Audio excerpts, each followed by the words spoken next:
back to the channel. Can't quite believe it, another month gone already. July is flown by. Again, very similar to last July. I think looking back, it's been a very wet month, but also quite a lot of sunshine. Crops have changed a lot since our last monthly update in June. So we'll go around, quick whiz round and give you an update on how all the crops are doing. We're just out today. Looks like finally we've got a dry spell of weather ahead of us. Long range has got all dry weather, 25, 26 degrees. We're out mowing some hay. This is some land or grass lays that have been cut twice already. This is the third time they've been cut. You can see here the grass is a lot more stemmy than we'd usually cut it for our silage, but that's because we're cutting it for a hay crop. We want it to be a bit more stemmy. That's part of the reason why we cut for hay. This is all going to be left now. It's been mown today, Friday. Hopefully be left on the floor, turned a couple of times and then baled next Wednesday or Thursday. This will all be baled into round bales and used for dry cow feed. So hope you enjoy the video and we'll just give you a quick update on how the crops are all doing.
Just a few clips of us finishing off mowing that hay the other day that we just saw at the start. We're now here in some potato fields. So these are our Jersey Royal seed crop fields. You can see the haulm is all dying off. We've been busy. We've started harvesting the seed crop for the 2025 season. So what we do is you've got a field like this. You can see the potatoes behind me are all dying off. We need to come along. We cut all the stalks down. So I'll just show you a clip of that, of us cutting all the stalks down. And then hopefully the skins on the potatoes will set. I'll just flip the camera around.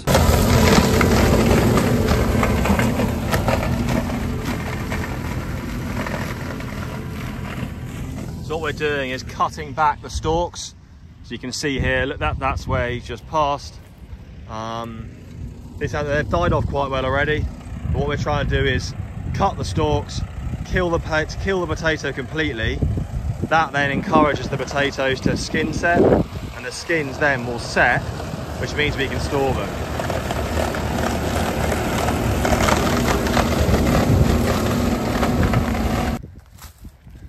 Yes, you'll see all the stalks are starting to die down.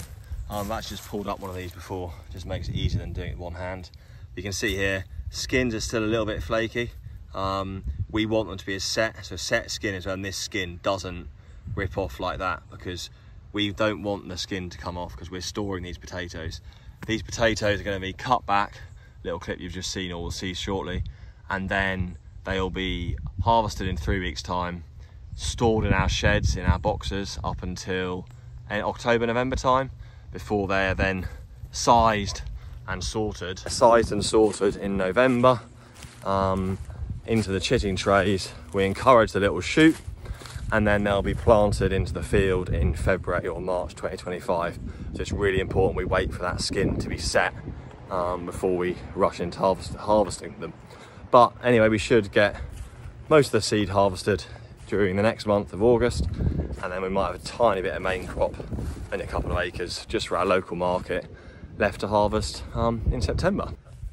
So we are just in the maize. So mother got basically out nearly a month since our last video. It has grown a hell of a lot. If I flick it round, yeah, so you can see now it's, well, maize is all going to tassel. Must be 9-10 foot tall. Way bigger than Philip now. It was just above him last time. He's taking his hat off for some reason. And you can see the cobs just starting to form here. These are the cobs forming, and this is what the cob looks like at the moment. You can see just in there the grains all just starting to form. They're just about to reach pollination, so that's really good, and hopefully this can create a really nice sized cob. And it's due. We've got a week of like dry 24, 25 degrees weather. That's hopefully going to make the quality of the cob really, really good. So fingers crossed this is going to make some really good yielding. Say drilled 15th of May, and should make some really good, you can see the top of that, high quality maize silage. And Philip is having fun hiding. Where are you? Oh, you're there, from Daddy in the maize. So yeah, fingers crossed, another month and we'll see some really nice cobs. So this is coming onto the fodder beet. It's looking well. Again, been a good year for the fodder beet. It's really enjoyed the amount of rain we've been having. The tops of the fodder beet now are huge, so you can see they're up to my knees. Nearly towards the barley actually. But yeah, this is all drilled back in, when was it, first week of, I can't remember now, end of March or first week of April, I think. So it's looking really good. Absolute picture. Weed control has worked pretty well. Few kind of fat hen appearing, tiny bit of grass there, but nothing that's going to impact the actual yields. And the roots should have increased a lot. If we look down here and see, there you go. They should have some good size if we pull one up. Yeah, they're growing nicely. Hard to see with the sun there, but yeah, great size. And yeah, you can see, look, really dark coloured leaves, so they're going to grow really nicely. We've got a week of, as I mentioned before, 25, 26 degrees coming. These are going to double in size probably in the next month, and hopefully these will probably start harvesting these first week of September. Cows love them, and yeah, cows love them. Full of sugar, full of energy, and they complement the grass and the maize silage really well. So as soon as we can start harvesting, we will begin. It's always nice to get harvesting in nice conditions as well. Fodder beet can be a tricky crop to harvest if it's a wet winter like it was last year, but we'll make the most and try and harvest like a month's amount of fodder beet at a time, so try and minimise any field damage. So that's the fodder beet, and we'll just nip over the road and have a look at the grass silage. So here in the grass, these are all our grass silage lays. Red clover, perennial ryegrasses. Yeah, just mad. They are growing back. Incredible. You can see already this was cut 2.5 weeks ago, I think now. It's nearly 3 weeks ago. Had 3 cuts off this already. Yeah, we're going to cut this again end of the week maybe. You can see, so the first 2 cuts went in the clamp. Third cut, see some bales over there down the far end, and there's some bales over there. So we'll bale this one more time. All currently really nice leafy material, lots of clover, so it should make a really nice, although it's 4th cut, quality should still be really good. Sugars in the grass should be high because we've got a lot of sunlight. All dark green. Yeah, should make a lot of that handful there. Beautiful clover, really nice leafy grass. It's just been the year for growing grass.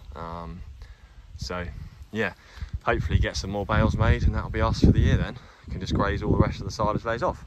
We are as well, this is the spring barley. This was drilled, so yeah, we started combining the winter barley. We started combining, and that is, and we're also going today, we're just starting the first field of wheat as well. Yields are actually pretty good. We're getting about 1.3 tonne of RG. So I'll just show you a few clips of the combine, very small clip of when we started, and we're getting a nice amount of straw as well. Weather's looking really good for the next few days, so we should get, excuse me, squinting, the sun's right in my eyes, but should get all of our winter stuff done. And then we've got onto the spring barley, which is behind me here, looking really good. Can't really have asked for a better year This was all drilled end of May, I think the 28th of May, and it's just been loads of moisture around, and the sun is coming out just at the right time. If I flip the camera around, yeah, sun's coming out at the perfect time really. It's growing up to a nice height. It's nearly kind of up to the top of my thigh, and the ears are all just starting to form now. So you can see there's 1, 2, 3, 4, 5, 6, 7, 8, 9, 10, 12, nearly 12 pairs of grain on there. So ears are quite, considering how late it went in, 28th of May, really pleased with how it's looking. And hopefully this hopefully will be ready if the weather does what it says it's going to do. I reckon end of August, first week of September. So another kind of 5-6 weeks, and we should be in here combining. Might even be quicker if it does stay dry for even longer. This is very light land, so I think it'll dry up and die off pretty quickly. But there's even some bigger grains there. There's some really good grain fill. Sometimes, you can see there, sometimes in the spring barley, we get the ears don't fill up very well because there's lack of moisture. But this year they filled out really well, so we should get some good yields in this as well. So really pleased how all the spring barley's looking, and yeah, great to be combining the first of the winter cereals. So anyway, that's it for another month, another busy one, lots gone on. Another, to be fair, pretty good growing month, and especially if we have the sunshine that's due for August, we should have some, hopefully, end of August update, we should have some really nice looking crops, lots being harvested, and yeah, we'll see you all then. Thanks for watching. If you are liking, please don't forget, tap the little like button, click on subscribe, and if you also tap the little bell, you'll be notified of all our videos we put up every Wednesday and Sunday evening. Thanks for watching.